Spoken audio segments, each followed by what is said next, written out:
وہ امپورٹنٹ ہے کہ منی لانڈرنگ کا کام ہو رہا تھا وہاں پہ شو رومز کے ذریعے سارا کچھ ہے جس میں انہوں نے بڑے شدید الزامات لگائے ہیں. حامد میر صاحب نے بھی سٹوری کو کوٹ کیا ہے, باقی لوگ بھی کر رہے ہیں. یہ سب سے زیادہ امپورٹنٹ ہے کہ آخر یہ ہوا کیا. پھر 2-4 باتیں میں آپ کے سامنے اور رکھنا چاہتا ہوں.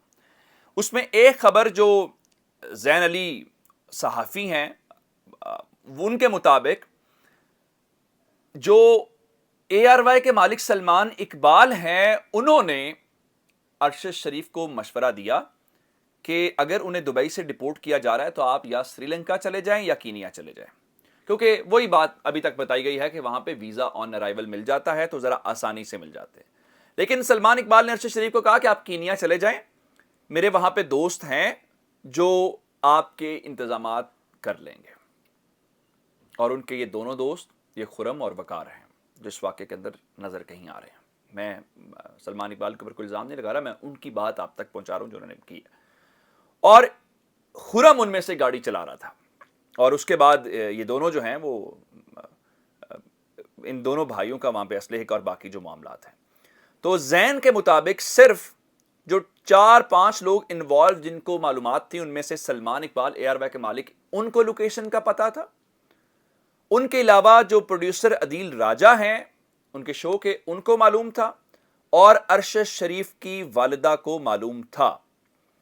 یعنی مجموعی طور پہ اگر یہ دیکھا جائے تو 3 لوگ یہ ہیں, 2 لوگ خرم اور وقار ہیں, یہ 5 لوگ تھے جو صرف معلومات رکھتے تھے کہ ارشد شریف کہاں پہ ہیں. اور اطلاعات کے مطابق ارشد شریف کی اہلیہ کو بھی پتا نہیں تھا وہ کہاں پہ موو کر رہے ہیں. تو پھر کیسے یہ ہو گیا؟ یہ ہے وہ اصل سٹوری جس کے اوپر ارشد شریف صاحب کی جو اہلیہ جویریہ صاحبہ ہیں انہوں نے اب سے تھوڑی دیر پہلے بتایا ہے کہ ان کی آج پھر ملاقات ہوئی. ظاہری بات ہے آپ جانتے ہیں کہ وہاں پہ پوسٹ مارٹم ان کا جو ہے ہو گیا اور کہہ رہی تھی وہ مسکرا رہے تھے. سچا انسان تھا, پاکستان اس کے انگ انگ میں تھا اور وہ پاکستان کا بیٹا تھا تو وہ مسکرائے گئی. اور ظاہری بات ہے جن کا دامن صاف ہو وہ ہمیشہ مسکراتے ہی ہیں. اللہ تعالیٰ درجات بلند کرے ارشد شریف کے. لیکن میں آپ کو ایک بات بتاؤں, ابھی تک میں ایک آپ کو اور تکلیف دہ بات بتانا چاہتا ہوں کہ یہ سٹوری اگر پاکستان کے میڈیا کے اوپر آپ رہتے ہم رہتے تو یہ سچ سامنے نہ آتے. یہ سچ سامنے اس لیے آ رہے ہیں کیونکہ وہاں کے جو کینیا کے صحافی ہیں انہوں نے بھی اپنی پولیس کی سٹوری کو نہیں خریدا, اس پہ یقین نہیں کیا. ہمارے صحافیوں سے زیادہ کینیا کے صحافیوں نے سوال اٹھایا. لیکن میں آپ کو ایک اور, مجھے بہت اس بات کی تکلیف ہے وہ آپ کے سامنے رکھنا چاہتا ہوں. ایک میں آپ کو ایک اور بات بتاؤں, خان صاحب آج سیالکوٹ کے اندر بول رہے تھے, انہوں نے اپنی جان کے متعلق بھی خدشے کا اظہار کیا. ان کا میری بات آرام سے سنو, اللہ جانتا ہے پھر موقع ملے کہ نہ ملے.